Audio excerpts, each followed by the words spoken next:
Good morning everyone. দেখো সকালবেলা থেকেই মেঘ শুরু হয়ে গেছে, আর কি বলি, মেঘের ছয়লা মানে আকাশটা পুরো কালো করে আছে। তো দেখেই মনটা একটু খারাপ হয়ে গেল। আজকে সানডে, তো আমরা চলে এসেছি ছাদে। ছাদে দেখো ওখানে গাছে ফুল হয়েছে, তো আমরা এবার ফুল পারবো আর তারপর ফুল তুলে নিয়ে গিয়ে মাকে দেবো, আর মা তারপর এখানে পুজো দেবে। তো সকালটা দেখো খুব মেঘ করে আছে, কালো হয়ে আসছে আকাশ আস্তে আস্তে। তো মা এখানে তুলসী মঞ্চে রাধারানীকে প্রথমে জল দিল, এদিকে চা বানাচ্ছিলাম আমি বাপির জন্য। অ্যান্ড দেন এখানে ব্রেকফাস্ট রেডি করছিলাম। আজকে একটু গার্লিক ব্রেড বানাবো, তো তাই গার্লিক ব্রেডের প্রিপারেশন নিচ্ছিলাম। তো দেখো ব্রেকফাস্ট আমাদের রেডি হয়ে গেছে। সানডে না, ঠিকই বলেছো। তোমার ছেলেও বাড়িতে, তাহলে স্পেশাল কিছু তো বানাতে হবে অবশ্যই। কি বানানো যায়? চলো রান্নাঘরে যাই। চলো রান্নাঘরে দেখি কি বানানো যাচ্ছে। কি হচ্ছে? চিকেনটা পেস্ট হবে এবার, তাই তো? চিকেনটা কিন্তু এরকম করে কিমা করে নিতে হবে, মানে কিমা করে পেস্ট করে নিতে হবে। এরকম দেখো, এরকম আলু ভাতের মতো একটা টেক্সচার আসবে চিকেনটা। 1 চামচ গরম মশলার গুঁড়ো, এবার বলো। দারচিনির গুঁড়ো, রসুন আর পেঁয়াজ কিমা কর। রসুন আর পেঁয়াজ কিমা করা।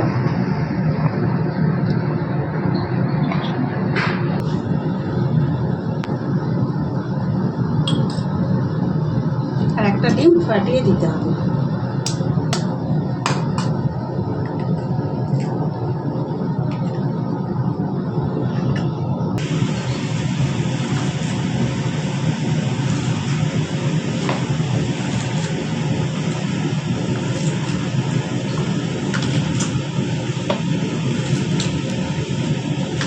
ব্রেড ক্রাম্বস দিয়েছো, আর এটা এবার হচ্ছে গোলমরিচের গোলমরিচের গুঁড়ো।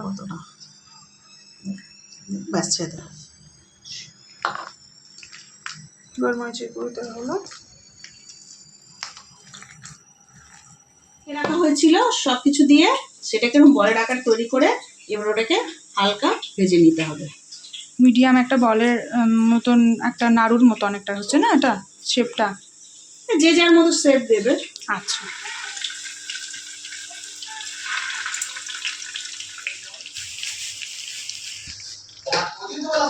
এটা ভাজা হয়ে গেছে তাই তো, বলসগুলো।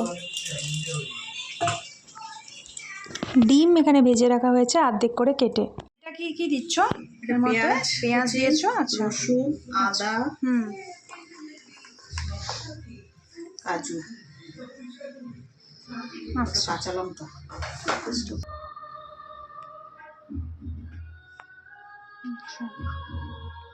পেস্ট দেখো রেডি হয়ে গেছে। রিফাইন তেল দিয়েছো কতটা? পরিমাণ মতো। আচ্ছা, ঘি দিয়ে দিলাম। ঘি দিয়ে দিয়েছো। ঘি দিলে আছে গরম মশলা, গোটা গরম মশলা। আচ্ছা দাঁড়ো দেখিয়ে দিই একটু। ঠিক আছে। পেস্টটা বানিয়ে রেখেছিলাম, পেঁয়াজ রসুন আর সব দিয়ে যে মশলা পেস্টটা বানিয়েছিলাম সেটা এবার দিয়ে দিচ্ছি। সেটা দিয়ে দিচ্ছি।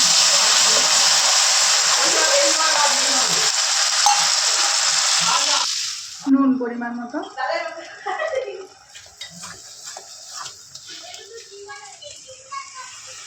টক দই, টক দইটা 3 চামচের মতো টক দই দেওয়া হলো। ফেটিয়ে। হ্যাঁ, টক দইটা ভালো করে ফেটিয়ে নিতে হবে।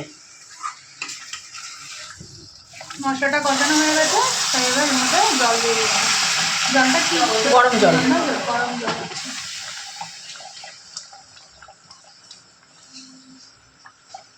ওগুলো দিয়ে দেবো। হ্যাঁ,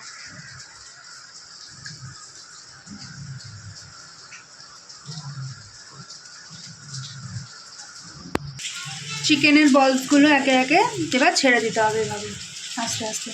ওলা কিন্তু কাশির মেথির গুঁড়ো। ওফ, কি লাগছে দেখতে, ব্যাপক লাগছে। আর একটু গরম মশলা দেবো।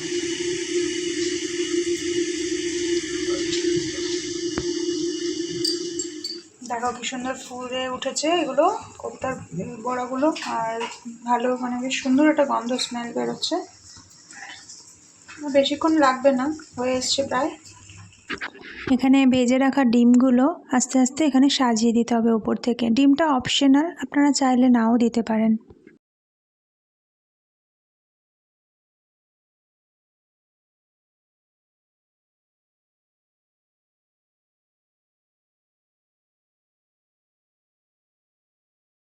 আচ্ছা, ওপর থেকে এরকম ফ্রেশ ক্রিম ছড়িয়ে দিতে হবে, তাই তো?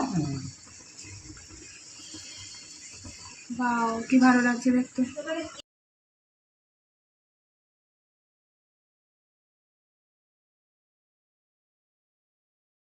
সানডে স্পেশাল থালি রেডি হয়ে গেছে।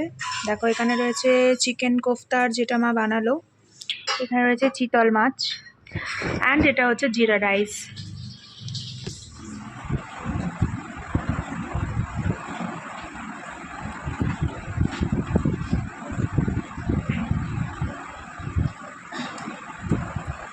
তো এইবার আমরা খাবো হচ্ছে আজকে সোস টপার চিকেন কোফতা বলস কারি দিয়ে। অ্যান্ড এটা টেক্সচারটা দেখো কতটা ক্রিমি একটা টেক্সচার হয়েছে। ওফ, এটা ভাঙছি যখন একদম সফট হয়েছিল বলসটা।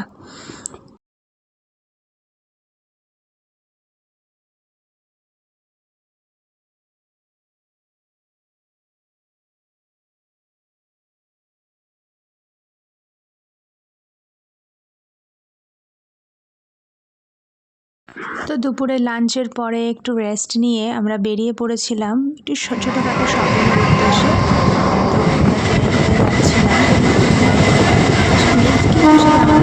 ছিল সেটার আর ছাড়ানো হয়নি। তো আমরা যাচ্ছিলাম নৈহাটি।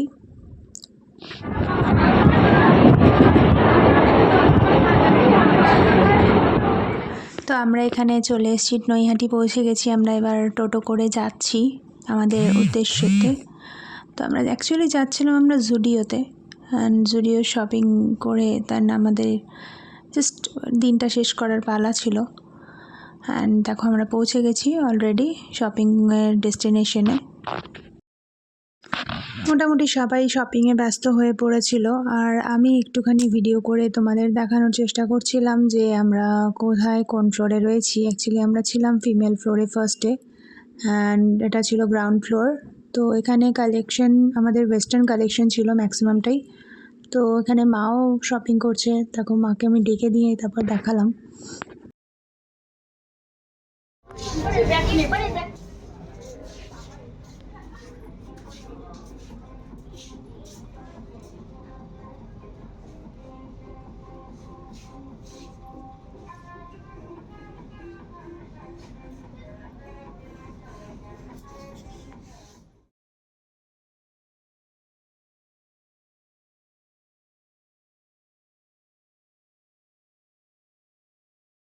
তো এটাই ছিল আমাদের সানডের একটা দিন, অ্যান্ড আমরা খুব মজা করেছিলাম সারাটা দিনই। অ্যান্ড শপিংয়ের পর খুব টায়ার্ড হয়ে গেছি, আর ব্লগ করা হয়নি। তো থ্যাংক ইউ সবাইকে।